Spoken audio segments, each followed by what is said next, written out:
That sounded like all my test scores for my first semester at the University of Idaho.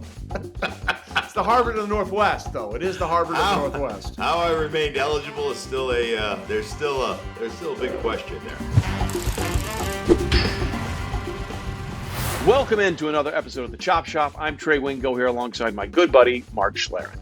Here in the Chop Shop, we're partnering once again with our friends at Mercedes-Benz Sprinter Vans. Hey, when was the last time you seriously considered your dreams? I mean, come on, you used to think about them all the time. What happened? I say it's time that you and your dreams got back together. I mean, think about it. You could live the van life in a totally customized Mercedes-Benz Sprinter.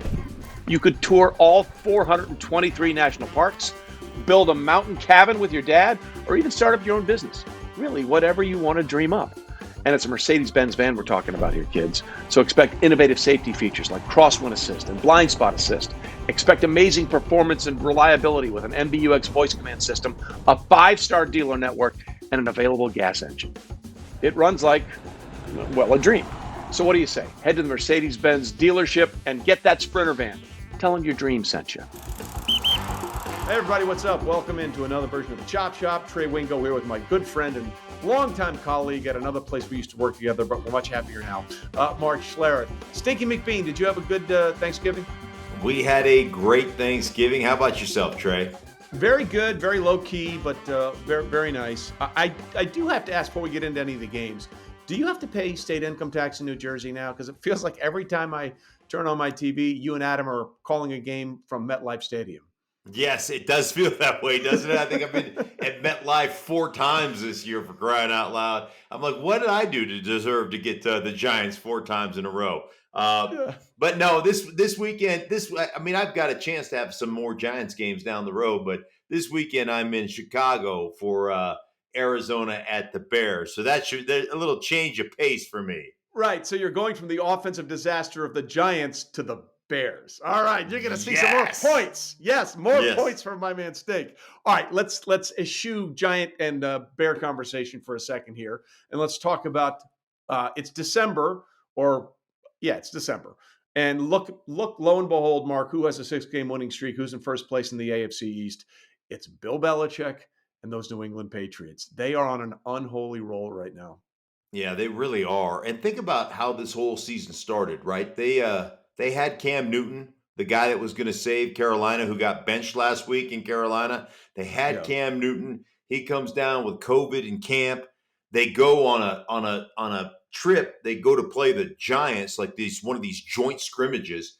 Yep. And at one point, the report is that Squishy Mac Jones, has, I like to call him Squishy Mac, based on, he looks squishy. But he goes on this, he completes 40 balls in a row, and they're like, hey, wait a minute. Why are we just not going, you're our quarterback? And they go, all right, well, you know what? Hey, Cam, it was really great having you here for this time, but you no longer work here. It was like Milton from Office Space. They shoved him down to the stairwell and moved all his boxes and staplers, right? That's what they did. And so Mac Jones has just been absolutely amazing through this process. And what they're doing here right now, I've always said this about the Patriots and Bill Belichick. His teams are so smart.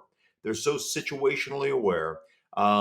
They really just know what they're good at, what they want to do, and what you're not good at, and how they want to expose you. And when you sit down and you talk to Bill Belichick, it really becomes more about, hey, listen, what we're going to do is put you in a position to make a mistake, and we're going to make less mistakes than you. And that's how we're going to win football games. Yeah, we'll make some plays along the way, but we really just won't lose a game. We'll let you lose the game. As simplistic as that sounds, I think it's the brilliance of Bill Belichick, Trey. It's just, I'm going to put you in a position and you're going to lose the game. We won't. Listen, he said this a million times. More games are lost than won, and he just doesn't want to make the big mistake. And when we're talking about Squishy Mac Jones, by the way, he clearly has a type. Go look at Tom Brady coming out of college and look at Mac Jones' body coming out of college. The best thing you can say about Mac this year is he's understood the assignment, right? Like the Patriots have said, hey, listen, this is what we want you to do.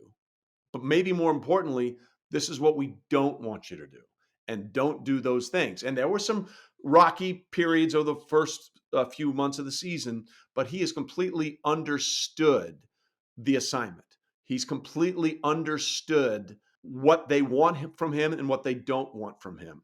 And I think you can't overestimate that. And it certainly helps Mac that it's Belichick and Josh McDaniels. Look, Josh is never going to get another head coaching job. I don't think so, unless he takes over when Belichick leaves, if he ever leaves New England, because of the way it went in Denver and also the way he sort of left Indianapolis high and dry and retreated back to New England at the last second. But that doesn't mean he isn't a brilliant offensive mind. And the way he's putting things on Mac Jones's plate and not putting things on Mac Jones's plate has been really a master class in offensive coaching. It truly has. The other thing is, Mac Jones just has an insatiable appetite for knowledge. And, we've had the opportunity over the years to work with a bunch of guys that played for the Patriots, and they put a premium on guys that play the game above the neck, that might not be the greatest athletes or the greatest, that they may not have that. Like, a lot of people go to the combine and they recruit, or they try to sign and draft the athletic triangle, right? Height, weight, and speed. Where New England goes, man, I want it above the neck. Give me an above the neck player, and I'll worry about the athleticism later. And Mac Jones is exactly that. And one thing that both Josh McDaniels and Bill Belichick told me earlier in the year is there is nothing that he doesn't know come game time. But he knows this game plan and that opponent inside and out, and basically give him autonomy at the line of scrimmage. Keep us out of bad plays, Mac. And as a rookie, you just don't ever see that from a rookie. So it's amazing what he's been able to do, and just the faith that they placed in him to be able to operate that way. Well, just before we move on, just going to throw this out there. Like we said, they're on a 6-game winning streak. So that means the Patriots went undefeated in November. That's the 6th time under Bill Belichick's career that the team has gone undefeated in November. 03, 04, 07, 2012, and 2017. Why do I bring up those years? 4 of the previous times that Bill Belichick's team has gone on to go through a November undefeated, they went on to a Super Bowl in 4 of those 5 seasons. So just keep that in the back of your mind as we continue to matriculate towards the end of the season. Mark, the AFC could not be more wide open. And look, the Ravens are still the number 1 seed. Tennessee fell out of that after the loss on Sunday to New England. But, Lamar Jackson's played 5 really bad games in a row. And suddenly no one's complaining about him. We'll get to that in a minute. The point being, the thing I'm making here is that there are 12 teams in the AFC right now that are 500 or better. 12 teams after week 12 of the NFL season. Last time that happened was 2002. We are looking at a wide open race with what's going on in the AFC right now. Yeah, you talked about it with Tennessee, the way they've fallen apart with the Baltimore Ravens, where they're winning games, but how they're winning them. I mean, they barely win one against Chicago, albeit with a backup quarterback. They barely win against Cleveland. They haven't played that well offensively or defensively. It's a hodgepodge, the running back position. They're a completely different team than they've been in the past. Matt Judon has gone over to New England. He's rushing the passer. They don't really have that kind of dominant presence on the line of scrimmage on the defensive side of the ball. And somehow John Harbaugh is keeping them in first place. A great job of coaching there. But you're right. To me, Kansas City is the best team in the AFC. And I'm not going to be surprised. They're 7-4 right now. I'm not going to be surprised when all of a sudden the season ends and they're 13-4 and the number 1 seed in football. I think that's going to happen. They seem to have their defense figured out. But you're right. The rest of the AFC is wide open, and I honestly don't know who's good and who's bad because it's so like 1 minute the Denver Broncos are dominating the Chargers. They're dominating the Cowboys. The next minute, they're just laying an egg to Philly. Like the Tennessee Titans are, a dominant team, and then all of a sudden they're not a dominant team. It is crazy. It makes it fun to watch, though. That's for sure. It certainly does. And to your point, like with the win Sunday, Denver has the exact same record as the Chargers. Do we think they're the same team? I don't think so. It's crazy. It's absolutely insane. Here's what we do know: Tom Brady is still Tom Brady. By the way, I thought that game changed dramatically on one sequence. The Colts were up 10 points early in the third quarter, and we're moving the ball. Shaq Barrett comes off the edge, gets a strip sack. That stops that drive, changes the momentum. They get points on the board, and suddenly it's a tie game late, and Tom Brady does what Tom Brady does, leading them down to a game-winning drive. And, as this was unfolding, after Jonathan Taylor had gone down there and scored and made it a tie game, I'm like, there's too much time on the clock, and all we need is a field goal. I've seen this play before. I know how this ends. Right. You know what? I think more now than ever, and this has been a trend, I don't know, last 5+ years, that the double up, the halftime, defer the opening kickoff, try to get the last possession of the first half, score, then double up. And I've told you this before, talking to a team, it's as much an indicator if you possess the ball at the end of the first half. Yep. Just possess it. You don't even have to score. Just own the ball at the end of the first half, go into halftime with possession of the ball, and come out and get the second half possession. That is as much an indicator, being able to do that, as winning the turnover battle, which sounds insane to me, but it's accurate. But you've seen how teams have operated at the end of the first half and have operated at the end of the game. I don't think there's ever been more like emphasis on how you end it, how you possess it, the time on the clock, the way coaches are calling games at the end of the first half and at the end of the game, because there is no lead safe. I mean, every game comes down to a one possession game, essentially, just about, in the NFL. And if you leave a minute on the clock and you're facing Tom Brady or any of these other guys, like last night's the Monday night game, you leave a minute on the clock and Seattle hasn't done anything the entire game on offense. The entire game. And you drive down and they score a touchdown. It's Russell Wilson to Freddie Swain down the middle on a cover 2 with a busted coverage. And the next thing you know, you're lining up for 2-point conversion to tie that damn thing up. You don't get it done. But that's how these games that's how they unfold every single week. You know what I also find interesting, especially this year, or actually every year, what narratives we select, or some people select on their platforms to make the big stories. Remember when Patrick Mahomes was broken and he was terrible? Yeah. And the Chiefs offense was supposed to run when they were passing, and they should be passing when they couldn't figure anything out. Well, that was because of 3 bad games, right? Because the first 6 games, they were on cruise control, putting up more numbers than they did in their 2 Super Bowl seasons, but they just had some turnover issues. So they had 3 bad games in a row, and people thought the world was ending. I was hopeful because I live in Denver, so I was really hoping that Patrick Mahomes was a bust, and the decade of dominance was already over in year 4, but apparently it's not, and that hurts a little bit deep inside. The reason why I bring that up, I want to now listen. There's no perfect metric to talk about a quarterback, right? Passer rating is this ridiculous 158 point something number. That's insane. ESPN, when we were working there, came up with something called QBR, which I think is better because it's on a more understandable scale of 0 to 100. There's still some issues I have with it, but it's an indicator on a 0 to 100 scale of how the quarterback is playing. I'm going to list the QBR in the last 5 games for Lamar Jackson. 0 to 100, okay? 100 being really good, 0 being really bad. 52.9, 45.7, 42.3, 35.8, and Sunday night, 25. How come no one is saying, and by the way, I don't think we should, how come no one's saying Lamar's broken or the league has figured out the Ravens offense or all of that stuff? It is funny to me how we choose to put this on somebody for 3 games, but somebody goes through 5 games literally playing average to crappy, and suddenly no one is talking about that as being an issue. Yeah. Matter of fact, that sounded like all my test scores for my first semester at the University of Idaho. It's the Harvard of the Northwest, though. It is the Harvard of the Northwest. How I remained eligible is still there's still a big question there. Yeah, I mean, offensively, first and foremost, we can sit there and talk about Lamar and his progression as a passer and all that they do, but the bottom line, as well as I do, that team is predicated on being able to run the football. Yep. They have lost their running backs. They have just got Nick Boyle back, who's a great blocking tight end. Correct. They've used Ricard as a kind of an extra offensive tackle in the passing game.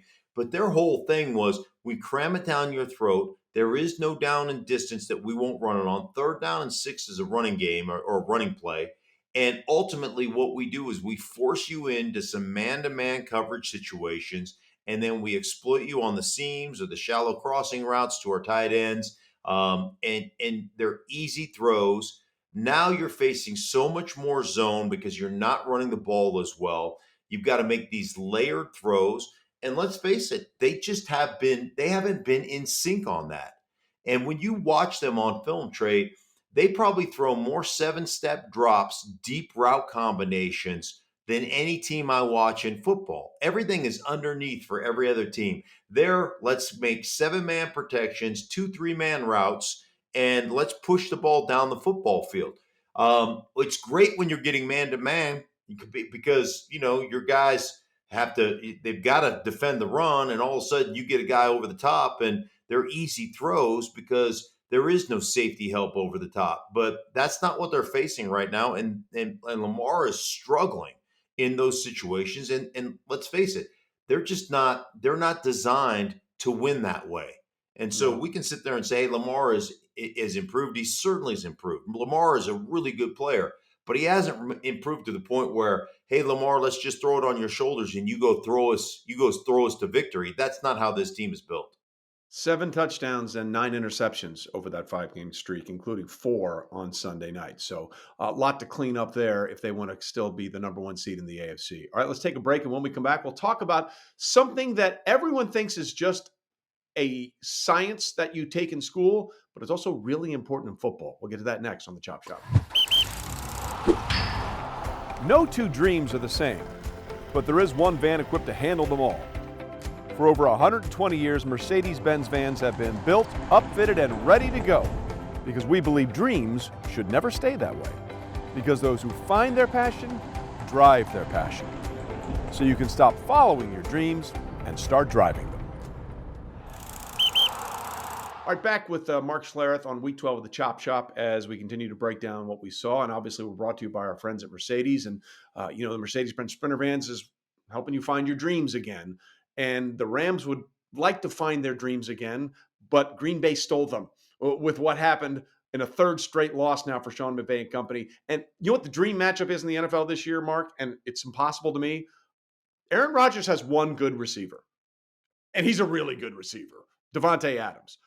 Valdez-Scantling, Equinemius St. Brown, whoever, they're all fine. They're whatever. They got one guy that can beat you, and every week he finds a way to beat you. He is so damn good. It's crazy. And he and Rodgers are so damn good together. And it's interesting. They do such a good job on 1st and 2nd down. Aaron Rodgers will tell you, yeah, I'll let scheme dictate. Right? I'm going to go where the scheme dictates I go. On 3rd down or in critical situations, you know where I'm going? I'm going to number 17. I'm going to find that dude, and I don't care if he's double covered. I mean, they have they went to the University of Narnia together, right? This connection that they are just on the same page, and with the back shoulder fades Adams can not only he can run and he can beat you over the top, but he's got such good body presence and he's so big. They are just so connected, and they're going to find a way to get you, even if you double cover the guy. Double covered, he's still open. I mean, that's what they do. And so Aaron has such confidence in him, and he has such a good sense of what Aaron is thinking on those critical downs and critical situations that those guys are they're otherworldly when it comes to throwing the ball. And that's really what it comes down to. And they have such trust and belief in one another. They're just going to make a play, and that's what they do. Well, speaking of trust and belief, we don't have that with the Rams anymore. They have lost 3 games in a row since they made the splash signings for Von Miller and then getting Odell Beckham Jr. And, everyone likes to talk about chemistry as, people say, oh, that's ridiculous. It's not part of football. No, it is. And we just talked about it with Davante Adams and Aaron Rodgers. Their chemistry works. And right now, the Rams' chemistry is broken. And you just wonder how much of it is adding new players, how much of it is the loss of Robert Woods. But whatever their collective funk was, it stinks right now. Yeah. And it's interesting because Sean McVay has explained this to me. He always calls his offense the illusion of spread. Hey, we play everything out of three wides, but we're going to cram it down your throat. And their wide receiver coach is my dear friend and my college teammate, Eric Yarber. And so I'm doing a game earlier this year and just asked him about each one It of was the his Rams receivers. Giants because you do the Giants games. Right. So I prefer to think I was doing the Rams game. But anyhow, I digress. And I just hey man, give me something on your your receiving core. And so we call them the Yarbinators. And you explained each guy and kind of what every guy does, and it was really cool. We built a graphic for it, and it was fun and it was a good time. But the bottom line was, he called Robert Woods, TMC is the nickname, and it stands for the most complete. Oh, he's so good. And he is just good at everything, whether it's getting you over the top, whether it's, settling down in zones, whether it's blocking the edge on the front side or blocking the edge on the back side. He's just a complete and total football player, and there is nothing that he can't do. And you mess with that chemistry, you mess with that ability, and there's something to it. There's no question there's something to it. They thought that Von Miller was going to come in there and be so productive opposite of Aaron Donald. That hasn't panned out yet either. I mean, it just is. I'm 100% with you. Sometimes it's not about talent. Sometimes it's about what you're willing to do for one another, the way you're willing to play for one another, the sacrifices and the dirty work that you're willing to do for one another. And they've got some serious issues going on right now because they're broken. They just don't have that same mojo, that same rhythm. And you hope for the Rams they figure it out. You hope because, I want to see Matthew Stafford go deep into the playoffs. I want to see that after coming from Detroit and what the debacle, sorry, Turk, the debacle that the Detroit Lions are. He's lived it for years. He knows. Yeah. Turk's our producer who's a Lions fan, which is just like saying, I enjoy pain. The other problem for the Rams is they've lost 3 in a row for only the second time under Sean McVay, is that the Niners are beginning to look like the Niners again. However, a massive loss for a couple of weeks now with that groin injury to Deebo Samuel. I know you're going to speak to scheme and all that kind of stuff. So just so people understand what's potentially missing now for the 49ers. 3 players in NFL history have ever had 1,000 receiving yards, 5 receiving touchdowns, and 5 rushing touchdowns in a single season. Deebo has done that in 11 games, and now he's going to miss some time. Yeah, he is. As Kyle Shanahan told me, he's a fullback that plays wide receiver. Yep. He's just got fullback body, fullback skills. Just run you over. He's just a weapon offensively. And I think, in an honest moment, they would tell you, hey man, he's not the best route runner, the most polished route runner. He's not Davante Adams. Hey, let's line up. I'm just going to beat you one-on-one. He relies on Kyle Shanahan calling plays for him, running it out of the backfield, all the just misdirection stuff they run, all the play action stuff they run, competitive at the point of attack with the ball, great strong hands. He's a nightmare for people. And I tell you what, this kills them because I said this, I think 3 or 4 weeks ago. Don't be surprised when the Niners, when I think I said 8 of their last 9 games or 7 of their last 8 games. Don't be surprised when they're competing for the division title come the end of the season. This really hurts. Also, Fred Warner, I believe, is going to miss some time. So this really hurts them. They're running the ball exceptionally well, but they don't have another guy that can do what Deebo does. I know that Ayuk has stepped up occasionally when Deebo's been out, and he's played really well lately. But he stepped up in that Deebo role, but he's not the same as he's not built the same. There's nobody built like Deebo that plays wide receiver in the National Football League other than Deebo. So I tell you what, this is a big time blow for the 49ers and their offense. It is funny. We're rounding into December, and you always think, okay, we're the home stretch of the season. Not really. Like we have 6. Most teams have 5 games left to play. Like there's a sizable chunk of the season still ahead of us here, and the Niners are at 6-5. So it brings me to this question, right? Because I'm looking over Outside of Green Bay, who looks like they're in good shape at 9-3, and Arizona is 9-2, and they've played well without Kyler Murray winning a couple of games. How many 9-8 teams do you think are making the postseason? Because San Francisco's probably going to be 10-7, 9-8. The Colts are probably going to be 9-8, 10-7. The Chargers could be 9-8, 10-7. I mean, there's so many teams that maybe one game over 500 and find their way into the postseason. It's nuts this year. Yeah, it truly is. I one time, my rookie year, as a matter of fact, with Washington, went 10-6 and missed the playoffs with 10 wins. Yeah. And you may have teams at 10-7, or like you said, 9-8, sneaking into that 7th spot in the playoff. I mean, it's exactly what they wanted, right? Parity. It's exactly what the NFL wanted. They're just better than us. They're better than everybody else at figuring this thing out, because every weekend it's a compelling watch. It's the biggest soap opera on television. It is controlled chaos each and every week, and that is in essence why we love it. So that's why we do this. That's why we do what we do. We break it down, and we'll see what happens this week. Hey, good news for you. You don't have to watch the Giants offense. Bad news for you. You have to watch the Bears offense this week. Yeah, that is that. Well, we'll see what happens. Who knows? Maybe they'll get Justin Fields back, or maybe it's just the red rifle. Either way, we're probably looking at 13 points somewhere in there. Get some good stories. Yes. Some good stories. Yes, indeed. All right, brother. We'll talk to you next week. Sounds good, Trey. Take care, buddy.